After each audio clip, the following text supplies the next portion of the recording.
Möhtərəm müsəlmanlar, Allah subhanahu wa ta'aladan qorxun. Və biz axır zamanlarda baş verən bəzi hadisələr barədə danışırıq. Deməli, Allahın Resulü sallallahu aleyhi və səlləm o hadisələrin birində müsəlmanlarla Rumluların Şam diyarında qarşılaşaraq aralarında döyüş olmasını xəbər verir. Və sonra buyurur ki, sallallahu aleyhi və səlləm فَيُقَاتِلُونَهُمْ فَيَنْهَزِمُ ثُلُثٌ لَا يَتُبُ اللّٰهُ عَلَيْهِ وَيُقْتَلُ الثُّلُث هُمْ أَفْضَلُ شُهَدَاء عِنْدَ اللّٰهِ وَيَفْتَحُ الثُّلُثُ لَا يُفْتَنُونَ أَبَدًا. Deyir ki, Allah'ın Resulü sallallahu aleyhi ve sellem həmin qarşılaşan Rumlularla Müslüman ordusu ki qarşılaşır, onların 1/3 döyüşdən qaçır Müslümanların və Allah onların tövbəsini heç vaxt qəbul etməyəcək. 1/3 şəhid olur, onlar Allah qatında ən fəzilətli şəhidlərdəndir. Və gerdə qalan 1/3 isə qalib gəlir və Allah onları fitnəyə məruz etməyəcək. Bax, bu da onların etdiyi, həmin müsəlman ordunun, müsəlmanların etdiyi bu əməlin səmərəsidir. Allahın Resulü buyurur ki, sallallahu aleyhi və səlləm, onlar heç vaxt fitnəyə məruz qalmayacaqlar. Həmin o qalib gələn ordu, sabit qalan ordu, fitnəyə məruz qalmayacaqlar. Yəni ki, onlar dinlərində həmişə sabit olacaqlar. Allah subhanahu wa ta'ala onları fitnə fəsaddan qoruyacaq. Fitnələrdən uzaq edəcək o insanları. Ona görə də hər nə qədər dində, imanda olarsansa, hər nə qədər böyük işlər görməyə çalışarsansa, Allah subhanahu wa ta'ala bir o qədər səni fitnə fəsadlardan uzaq edər və sənin əlinlə böyük bir işlər görər. Sənin əlinlə böyük bir işlər görər. Necə ki, həmin bu ordu, o 1/3 qalan ordu, necə ki, Allah subhanahu wa ta'ala onlar dinlərində, imanlarında sabit qaldıqlarına görə Allah subhanahu wa ta'ala onları müvəffəq edir. Böyük Rum ordusuna qalib gəlirlər.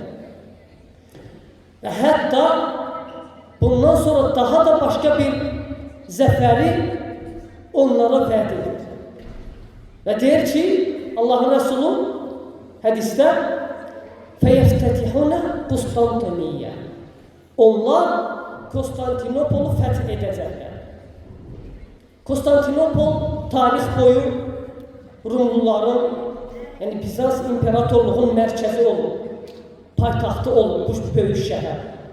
Sonra Muaviyə radiyallahu anh öz dövründə ordu hazırlayır və bu şəhərə yollanırlar.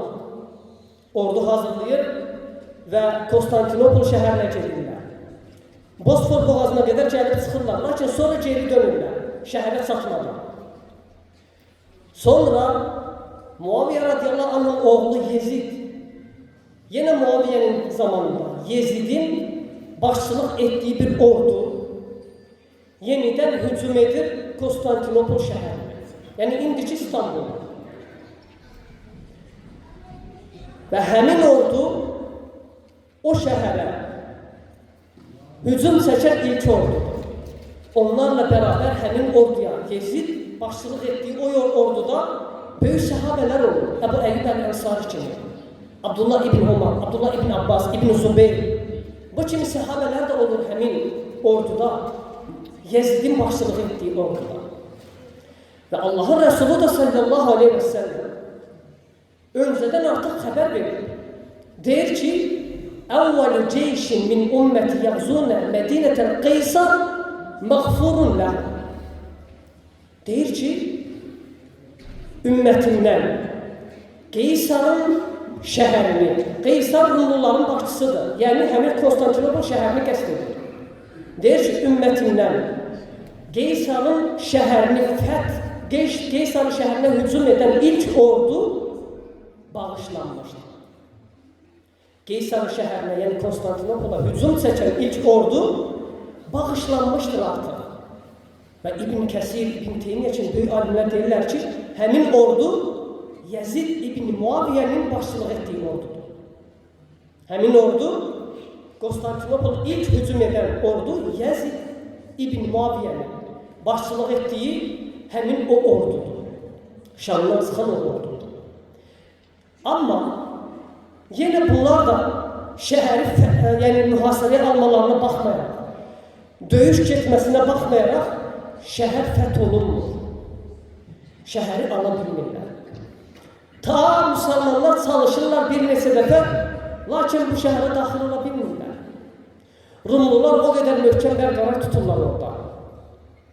Və sadəcə 857-ci ildə Hicrətin 857-ci ilində Osmanlı Sultanı Muhammed Xan və yaxud 2-ci Muhammedin əli ilə, bu igidin əli ilə Allah Subhanahu Teala həmin böyük əzəmətli Bizans şəhəri olan Konstantinopolu fəth edir. Və ondan sonra artıq həmən şəhər müsəlman diyarının mərkəzinə çevrilir, paytaxtına çevrilir və İstanbul olaraq adlanır. Və sonra görsənən odur ki, qardaşlar, baxmayaraq ki, fəth edilir həmin diyar. Lakin hədislər onu göstərir ki, ora yenidən Rumluların əlinə keçəcək. Axır zamanda. Yenidən xristiyanların, Avropalıların və yaxud Rumluların əlində olacaq. Onlar idarə edəcəklər onları. Və müsəlmanlar yenidən fəth edəcək. Nə zaman baş verəcək bu? İsa Aleyhisselamın gəlişindən öncə. İsa Aleyhisselamın gəlişindən öncə yenidən həmin o Konstantinopol və yaxud İstanbul yenidən fəth ediləcək. Və bunu görsədən hədislərdən birində Allahın Resulü buyurur sallallahu aleyhi ve sellem: Umranu Beyt-i Makdisi Xarabul Yasrib ve Xarabul Yasrib Xurucul Melheme ve Xurucul Melhemeti Fethu Konstantiniyye ve Fethu Konstantiniyye Xurucul Deccal. Allah'ın Resulü buyuruyor sallallahu aleyhi ve sellem, Beytül Makdis'in abadlaşdırılması, Beytül Makdis, yani Güds, Aksa Məscidin ətrafı, oranın abadlaşdırılması, Yəsribin xarab olmasıdır. Yəsrib indiki Mədinənin qədim adıdır. Və Yəsribin xarab olması böyük qırğının baş verməsidir. Və böyük qırğının baş verməsi Konstantinopolun fəthidir. Və Konstantinopolun fəthi Məsih Dəccəlin çıxmasıdır. Yəni, axır zamanda olan böyük hadisələrin ardıcıllığını xəbər verir Allahın Resulü sallallahu aleyhi ve sellem. Yəni, deyir ki, Qüdsün, Beytül Makdisin abadlaşdırılması, yəni oranın əmin-aman olacaq bir dövrü gələcək. İnsanlar orada yaşayacaqlar.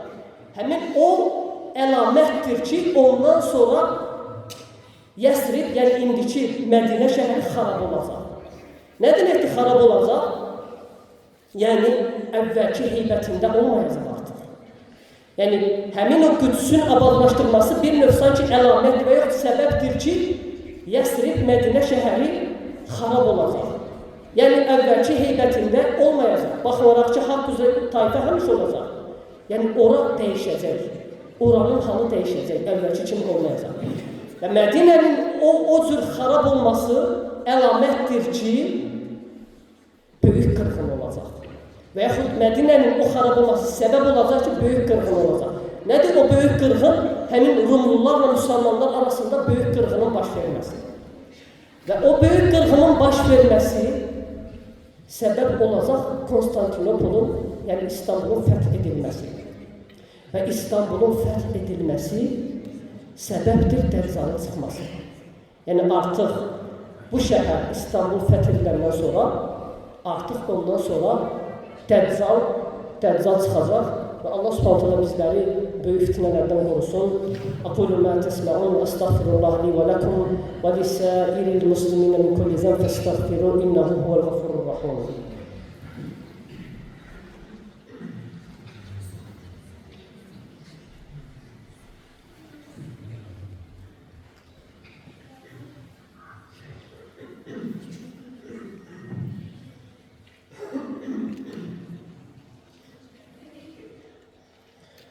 الحمد لله حمدا كثيرا طيبا مباركا فيه كما يحب ربنا ويرضى وأشهد أن لا إله إلا الله وحده لا شريك له وأشهد أن محمدا عبده ورسوله اللهم صل على محمد وعلى آل محمد كما صليت على إبراهيم وعلى آل إبراهيم إنك حميد مجيد اللهم بارك على محمد وعلى آل محمد كما باركت على إبراهيم وعلى آل إبراهيم إنك حميد مجيد.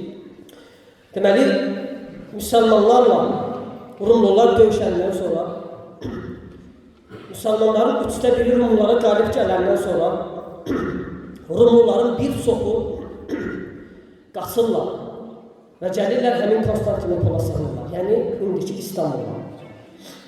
İndiki İstanbulda yerləşirlər. Sonra müsəlmanlardan Şamdan 70.000 nəfər onları təqib edir. Onların arxasında düşürlər. Onları elə rahat-rahat baxmırlar. Və həmin o şəhər ondan öncəki artıq Rumluların əlində idi və Şamdan gedən Rumlular da oradakılara qatılırlar. Artıq həmin İstanbul onların əlində olur tamamilə. Və müsəlmanlardan 70.000 nəfər gedirlər onların ardınca. Və nə baş verir? Döyüş baş verir. Lakin necə bir döyüş? Silahsız bir döyüş. Allah'a Resulü buyurur sallallahu aleyhi ve sellem فَإِذَا جَاءُوهَا نَزَلُوا فَلَمْ يُقَاتِلُوا بِسِلَاهٍ وَلَمْ يَرْمُوا بِسَهْمٍ وَقَالُوا لَا إِلَهَ إِلَّا اللّٰهُ وَاللّٰهُ أَكْبَرُ فَيَسْقُطُ أَحَدُ جَانِبَيْنِ مِنَ الْبَحْرِ. Der ki, müsəlmanlar gəlirlər, yəni o şəhərə yaxınlaşırlar və nə silahla döyüşmürlər, Allah Resulü deyir, hədis səhihdir. Nə silahla döyüşmürlər, nə də bir ox atmırlar. Deyirlər ki, La ilahə illallah vallahu akbar. Və belə deyənlər, şəhərin bir tərəfi, dəniz tərəfi olan tərəfi çökür. ثم يقال الثانية لا إله إلا الله والله أكبر فيسقط جانبي آخر. Ve ikinci defa deyirlər ki, La ilahe illallah vallahu akbar, şəhərin ikinci tərəfi, qurur olan tərəfi çökür, dağılır yəni. Ve yaqulu thalisə, La ilahe illallah vallahu akbar, feyufracu ve yadxulun ve yağlamun. Və üçüncü dəfə deyirlər, La ilahe illallah Allahu akbar, artıq onlara açılır və şəhərə daxil olurlar və qalib gəlirlər və qənimət əldə edirlər. Şəhərə daxil olurlar, qalib gəlirlər, yəni qənimət əldə edirlər. Bax budur, təsəvvür edin, yəqin, iman gücü deyilən bax budur. La ilahe illallah, Allahu akbar, bu elə bir kəlmələrdir ki, Allah subhanahu ta'ala elə bütün kainatı, bütün mövcudatı, bütün yaradılışı, bu kəlimələrin mənası ortaya çıxsın deyə xəlq edir. Bu kəlimələrin həqiqəti yaşansın deyə ortaya, yaşansın deyə Allah ta'ala bu qədər kainatı xəlq edir. La ilahe illallah, Allah'tan başqa haqq ilah yoxdur. Allah'tan başqa ibadətə layiq olan məbud yoxdur. Və Allah hər şeydən böyükdür. Allah daha böyüksür kəlmələri. Bax budur, həqiqi iman. Yəni müsəlmanlar saxlayan bax budur. Ona görə bu texnika, inkişaf, bu müasirlik, yəni ən böyük şeydir deyənlər, bu məsələdə həddi aşıb azanlar, artıq Allah subhanahu ta'ala onları bu kəlmələr qarşısında aciz edir. Bu kəlmələr qarşısında çökdürür. Ona görə müsəlman bilməlidir ki, onun həqiqi dayağı, müsəlmanın həqiqi sığınacağı, həqiqi qüvvəsi onun Rəbbindədir. və onu Rəbbinə bağlayan zikirlərdə, onu Rəbbinə bağlayan əməllərdədir. Allah subhanahu ta'ala bizləri həqiqi la ilahe illallah əhlindən etsin. Və bizi la ilahe illallah əhlindən etdiyinə görə Allah subhanahu ta'ala həmd olsun. Allah subhanahu ta'ala bizləri salih müminlərdən etsin. Allah azza və cəllə bizləri ixlaslı müminlərdən etsin. Allah subhanahu ta'ala İslam ümmətinə yardım olsun. Allah subhanahu ta'ala xəstə müsəlmanlara şəfa versin. Allah azza və cəllə dünyasını dəyişən müsəlmanlara Allah azza və cəllə rəhm etsin. İbadallah, innallah ya'muru bil adli vel ihsan ve ita'i zil qurba ve yenha anil fahşai vel munkari vel baghi ya'izukum la'allakum tezekkerun ve zkurullaha yazkurukum ve şkuruhu ala ni'mi yazidkum ve la zikrullahi akbar vallahu ya'lamu ma tasna'un ve aqimus salat.